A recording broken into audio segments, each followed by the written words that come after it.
Assalamualaikum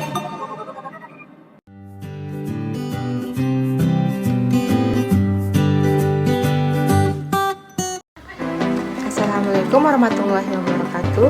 Pada kali ini saya akan membahas tentang anatomi sistem reproduksi pada wanita. Sistem reproduksi wanita adalah sistem biologis yang terdiri dari organ dan jaringan yang digunakan sebagai alat reproduksi dan berkembang biak sehingga menjadi janin. Nah, sistem reproduksi pada wanita ini dibagi menjadi dua, yaitu genitalia eksterna dan genitalia interna. Saya akan membahas satu persatu, yaitu tentang genitalia eksterna. Genitalia eksterna adalah sistem reproduksi wanita yang terdapat dari luar atau yang dilihat dari luar. Nah, bagian pertama adalah mons pubis. Mons pubis ini adalah tempat tumbuhnya rambut di kemaluan. Nah, yang kedua adalah labia mayora. Labia mayora adalah bibir vagina besar yang terletak dari luar atau di bagian luar. Labia minora adalah bagian bibir kecil yang terdapat di dalam. Nah, di klitoris ini adalah struktur seukuran kacang polong yang terletak di atas lubang uretra. Nah, yang kelima adalah uretra. Adalah saluran tempat keluarnya urin.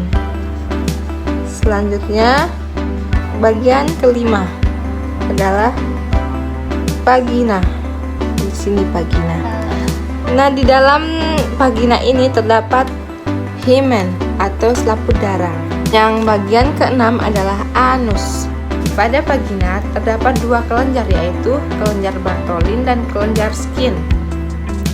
Nah, kelenjar Bartholin terdapat di sisi vagina yang ini, yang berfungsi mengeluarkan cairan yang berperan sebagai pelumas ketika ovulasi. Yang kedua, kelenjar Skin terdapat di sisi uretra, yang ini, yang berfungsi untuk mengeluarkan cairan yang disebut mukus. Nah, selanjutnya kita akan membahas tentang genitalia interna. Di genitalia interna ini terdapat bagian-bagiannya. Yang bagian pertama adalah ovarium. Ovarium adalah tempat memproduksi sel telur setiap bulannya. Di sini. Nah, yang bagian kedua adalah tuba fallopi. Yang ini, tuba fallopi ini berfungsi untuk sebagai tempat bertemunya sel telur dan sperma.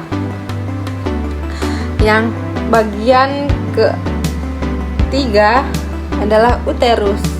Uterus ini memiliki 3 lapisan, yaitu yang pertama, lapisan terdalam adalah endometrium.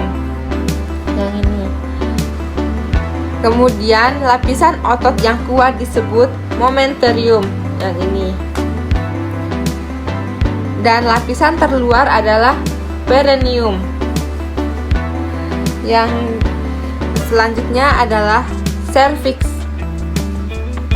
Yang ini namanya cervix. Yang selanjutnya vagina. Vagina sebagai tempat ejakulasi, jalan lahir bayi atau menstruasi. Panggul terdiri dari bagian keras dan bagian lunak.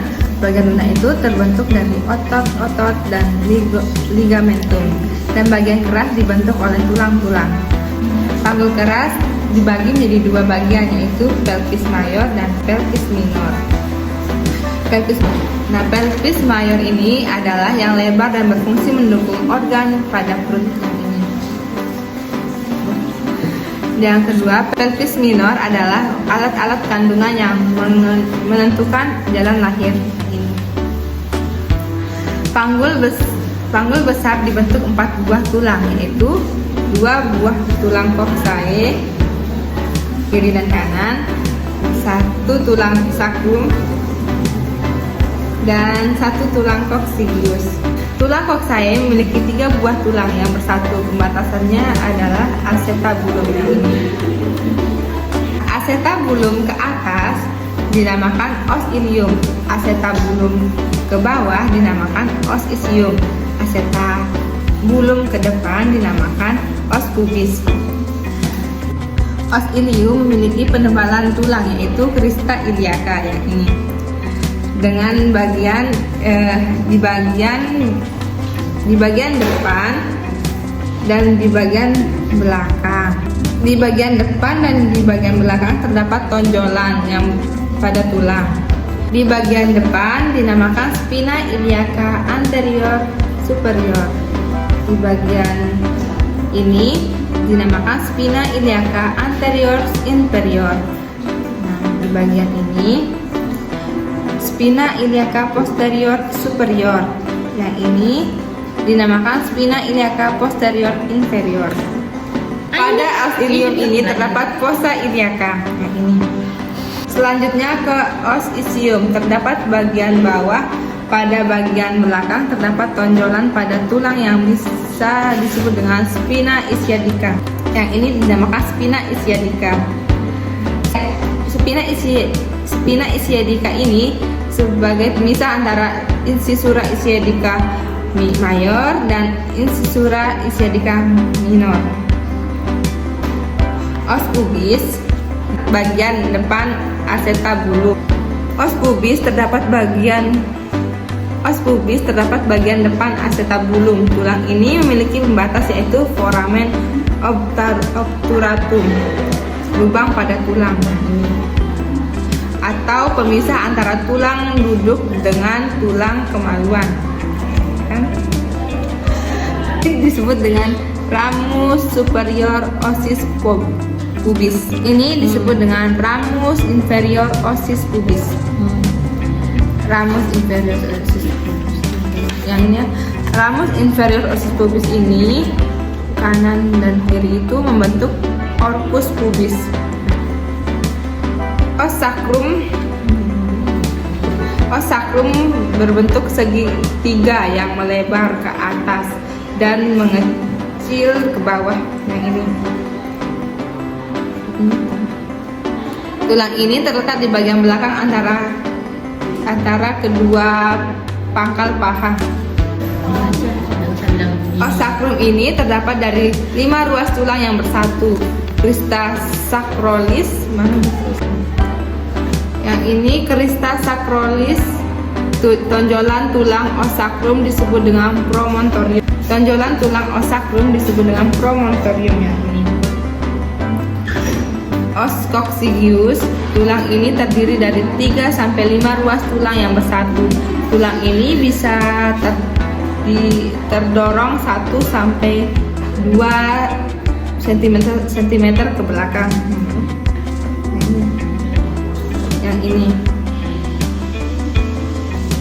Selanjutnya kita beralih ke ligamen. Yang pertama ligamen sacroiliaca yang berada di permukaan belakang sacrum ke os ilium. Yang kedua, ini dinamakan ligamen sacrospinale. Yang ini dinamakan ligamen sacrotumbale.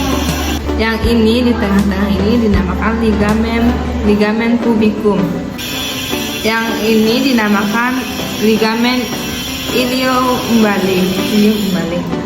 Ini dinamakan ligamen inguinale. Yang menghubungkan os sacrum dengan os ilium dinamakan os articulatio sacroiliaca. Yang menghubungkan dengan os sacrum dengan yang ini os sacrum dengan os coccygeus dinamakan articulatio sacrococcygeus. Ini dinamakan articulatio symphysis pubis. Selanjutnya kita akan membahas tentang cara pengukuran dengan menggunakan jangkar. Ukuran pertama dinamakan distansia spinarum. Dengan cara pengukurannya dari spina iliaca inferior superior. Kita coba ya.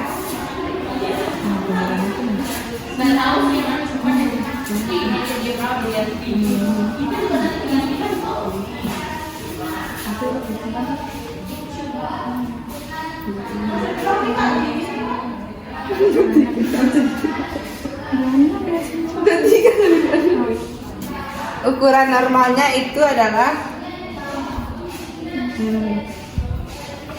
kayak gini ya. Ukuran normalnya itu sampai 23 sampai 26 cm. Cara kedua adalah bernama distansia cristarum. Yang cara pengukurannya dari crista iliaca. Crista iliaca kiri dan kanan.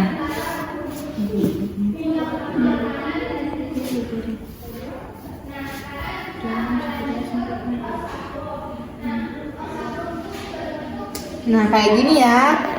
Ukuran normalnya itu 26 sampai 29 cm. Cara ketiga adalah bernama conjugata externa. Cara pengukurannya adalah dari simfisis pubis menuju ke tulang lumbal kelima. Kayak gini ya. Ukuran normalnya itu adalah 18 sampai 20 cm. Selanjutnya kita akan mengukur dengan menggunakan Matlin dari simfisis pubis menuju ke simfisis pubis lagi.